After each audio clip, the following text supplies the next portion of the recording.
mempublikasikan hasil SIGI-nya ini bahwa Gibran Rakabuming Raka itu memiliki tingkat kepuasan yang sangat tinggi, ini mencapai 71,4%. Nggak jauh dari ketika dipasangkan dengan Prabowo Gibran ya. Ini angkanya itu mencapai 78%. Ini angka ini bikin kita percaya nggak percaya gitu ya. Memang ada hal yang harus dilihat secara cerdik, bukan sekedar cermat, yaitu definisi tentang sebut aja prestasi seseorang. Jadi kalau Pak Gibran didempetkan pada Pak Prabowo, lalu dianggap bahwa itu juga prestasi Pak Gibran di dalam evaluasi 1 tahun, tentu orang menganggap it is too good to be true, itu terlalu mengada-ada artinya. Dan kita mulai membaca bagaimana sebetulnya sejumlah lembaga survei dengan mudah kita tebak sudah digaji untuk merawat eksistensi politik Pak Wapres Gibran. Tentu dengan asumsi bahwa beliau harus terus-menerus ada di dalam positif perception. Tetapi publik tahu apa yang disebut kasak-kusuk di lembaga survei. Kan dengan mudah kita bandingkan bagaimana mungkin ada prestasi oleh wakil presiden, kendati didempetkan dengan prestasi presiden, selama tidak ada satu keterangan publik yang membuat kita yakin atau publik yakin bahwa Pak Gibran itu bekerja. Artinya ada tugas khusus yang diberikan pada presiden dan itu dia wujudkan. Selama ini kita hanya mendengar ya gunting pita, pidato kecil di sana sini tuh. Tetapi kan ada tugas khusus, yaitu mengawasi pembangunan misalnya, atau membuat perencanaan yang memungkinkan wilayah-wilayah yang tidak disentuh oleh presiden, misalnya soal mengevaluasi MBG. Kan nggak mungkin presiden terus-menerus ada di dalam isu itu tuh. Bantulah presiden soal ya kalau politik luar negeri nggak perlu lah, karena Pak Wapres pasti nggak mampu dalam kapasitas itu. Hal-hal yang bersifat sosial aja tidak terlihat. Apa kita pernah mendengar ada semacam rapat koordinasi yang dipimpin wakil presiden pada menteri-menteri teknis atau pada wakil-wakil menteri bidang industri kreatif misalnya, koperasi segala macam tuh. Jadi kita mulai mencurigai bahwa lembaga survei ini memang digaji untuk memelihara elektabilitas Mas Gibran, Mas Wapres ini.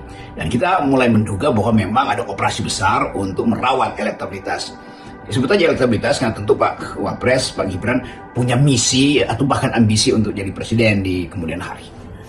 Jadi kenapa saya tadi bilang percaya nggak percaya, karena ada lembaga lain seperti Celios ya, yang memberi skor ketiga dari 10, terus juga IPO itu memberi skor 29, ini ya sama lah dengan 3 ya.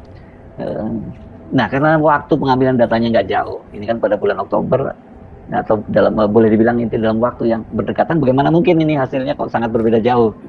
Sangat benar, Bung Ersu, bahwa begitu ada lembaga survei yang menaikkan rating prestasi Gibran, bahkan pemerintahan Pak Prabowo, ada lembaga lain yang tinggal orang pilih mau percaya yang mana. Celios misalnya kasih poin 3 gitu, sementara siapa Poltreking apa kasih poin 70-80% tuh. Jadi kita melihat bahwa pendefinisian itu menentukan objektivitas. Dan tinggal publik percaya pada Celios sebagai lembaga riset yang dari awal mulai dengan metode ilmiah yang betul-betul terandal, atau lembaga semacam Poltreking yang reputasinya mungkin bisa kita usut ke belakang bahwa dari awal membackup Jokowi misalnya di dalam pemilihan atau pasangan Prabowo Gibran. Tapi kita nggak boleh lepas dari semacam kecurigaan akademis. Kalau jarak antara dua lembaga survei itu udah betul-betul langit dan bumi, masih ada pasti ada satu yang berbohong, kan itu intinya kan. Karena itu kita tuduh, oh Celios berbohong, masa poinnya cuma 3. Oh Poltreking berbohong karena poinnya justru 8 tuh. Jadi tetap kita anggap bahwa publik punya yang disebut kecurigaan internal publik loh terhadap hasil survei-survei itu. Apalagi akademisi, kecurigaannya pasti kecurigaan epistemik, kecurigaan metodologis. Nah kita coba bayangkan misalnya Indonesia diasuh di dalam diasuh secara statistik, bukan secara epistemik, kan itu bedanya. Diasuh secara statistik artinya berlomba-lomba untuk menampilkan statistik, tapi kondisi epistemik dari epistemik artinya kapasitas untuk melihat secara ilmu pengetahuan, atau kondisi etik. Kalau kita gabung misalnya, apakah kondisi etik negeri ini yang setiap hari merasa ada hal yang belum beres, yaitu soal fufafa, soal ijazah palsu, Itu artinya ada kondisi etik yang lebih dahulu membuat publik nggak percaya pada kondisi statistik. Kan kejujuran itu datang dari ketegaran lembaga-lembaga survei ini untuk mendalilkan bahwa di dalam proses pemilihan wakil presiden tetap ada pelanggaran etik. Bahkan Pak Jimli udah terangkan itu pelanggaran etik. Jadi nggak mungkin masyarakat itu di belakang kepala mereka, background belief mereka ada pelanggaran etik yang dilakukan oleh Jokowi melalui penyelundupan hukum untuk Gibran jadi presiden. Nah, kalau pelanggaran etik itu masih ada di benak mak-mak, di benak BEM, di benak jurnalis, bagaimana mungkin ada prestasi Wapres tiba-tiba melonjak 8%? Itu 80% itu konyol di dalam metodologi. Jadi terlihat bahwa lembaga survei pasti memanipulasi soal-soal yang menyangkut dasar metodologi sehingga kondisi etik itu diabaikan. Padahal itu yang lebih utama tuh, yaitu kebohongan-kebohongan yang pernah diselenggarakan dengan cara saksama dan dalam tempo yang panjang oleh mantan Presiden Jokowi. Saya pikir kita semua paham lah kalau ada tokoh seperti Gibran tiba-tiba di surveinya muncul tingkat kepuasan yang sangat tinggi, pasti ini ada kaitannya dengan branding dan bahkan framing menuju Pilpres 2029 nanti.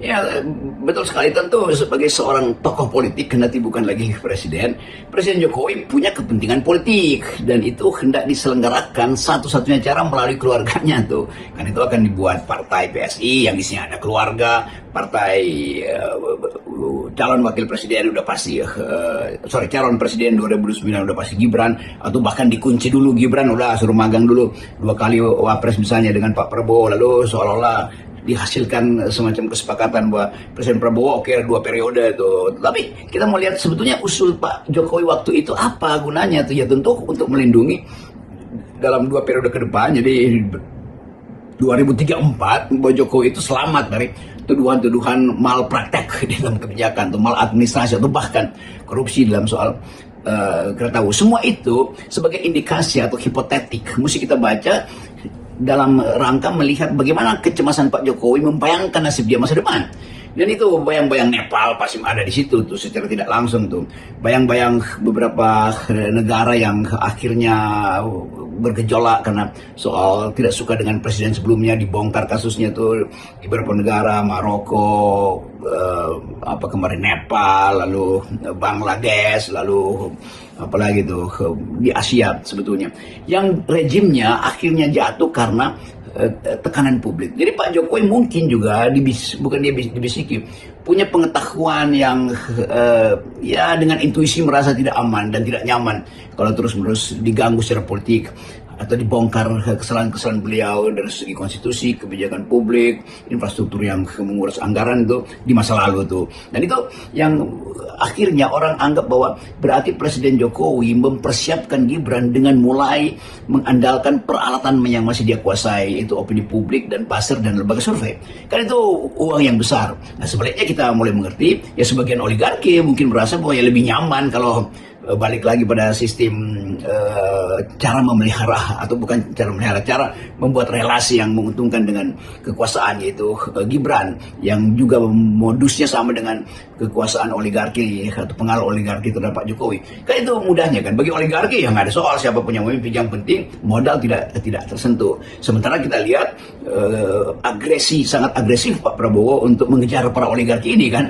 Jadi dalam kondisi itu kita paham bahwa Gibran akan terus dipus elektabilitasnya setinggi langit. Tapi kita percaya bahwa itu susah dipercaya kan kondisinya di situ. Jadi percuma sebenarnya lembaga survei itu mulai melakukan kampanye dari sekarang untuk merawat Gibran sehingga elektabilitasnya naik terus. Masalahnya, mampu nggak lembaga survei menandingi opini netizen yang kadang-kala bahkan bisa membatalkan kebijakan parlemen.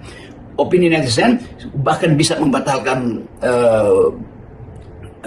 maksud-maksud politis dari presiden. Netizen sekarang berada di atas presiden dari segi opini itu. Jadi pertandingan opini itu terbaca pada upaya untuk menyogok lembaga survei sehingga terpengaruh dengan statistik yang menunjukkan keunggulan Gibran sebagai pemimpin yang sama sekali mak mungkin bilang gila aja lu. Kira-kira begitu. Kita juga bisa memastikan Bung Rocky bahwa Jokowi akan mendorong Gibran maju pada Pilpres 2029 dengan atau bersama Prabowo. Nah, tapi saya kok juga yakin ya Prabowo tidak akan lagi menggandeng Gibran. Tidak ada urgensinya ya menggandeng Gibran seperti Pilpres 2024 kemarin ya, karena bapaknya pada waktu itu masih jadi presiden. Kalau sekarang bapaknya kan hanya jadi apa ini? Kita nggak tahu belum apakah jadi ketua Dewan Pembina PSI atau belum. Karena namanya hanya disebut Mr. J. Nah, gitu ya.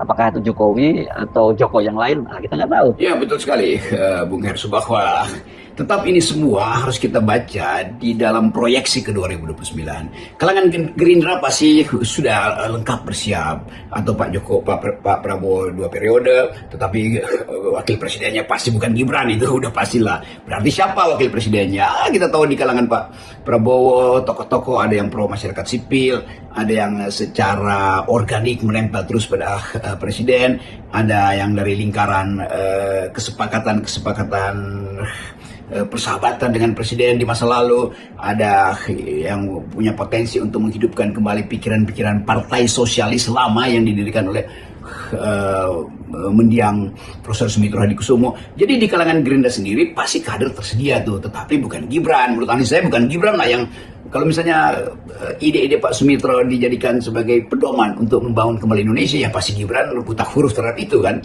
Ya, lingkaran Gerindra pasti ada yang penuh percaya diri untuk menjalankan ide-ide warisan dari Pak Prabowo. Tapi kalau kita lihat juga pasti mulai ada semacam ketegangan. Nah, siapa yang akan jadi semacam sebut aja tanda petik putra mahkota dari Presiden Prabowo untuk meneruskan jejak Sumitronomics kan? Yang jelas bukan Gibran itu. Kalau itu udah final tuh.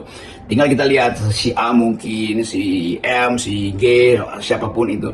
Jadi terlihat bahwa mulai ada interplay di dalam seperti di dalam politik internal Gerindra untuk membaca arah kepemimpinan baru di 2029 tuh, terutama status wakil presiden Prabowo di 2029 pasti udah mulai direncanakan, dan sekali lagi itu pasti bukan Gibran tuh, saya bisa pastikan itu.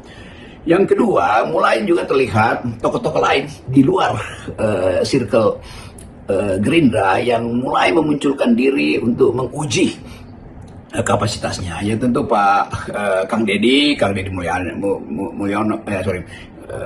Mulyadi yang popularitasnya makin naik itu, tapi orang tetap menunggu bagaimana konsep-konsep Kang Deddy di dalam soal global politics, dalam soal environmental ethics, dalam soal human solidarity. Karena nggak mungkin Kang Deddy hanya diasuh oleh sekeliling follower dia yang sekedar membesar-besarkan postur individualnya. Kan tetap orang akan lihat kemampuan dari KDM untuk mengomentari isu dunia, mengomentari isu anak-anak muda, mengomentari isu lingkungan, bahkan mengomentari alignment di Eropa karena perubahan geopolitik yang memungkinkan Arab Spring itu terjadi, diekspor misalnya ke negara-negara Asia. Kan itu yang saya maksud, bahwa seorang calon pemimpin seperti Kang Deddy ini, KDM ini harus punya pengetahuan yang luas, bukan sekedar mengolah dan membombardir publik dengan segala macam video yang sensasional. Jadi saya kasih poin itu tuh buat KDM.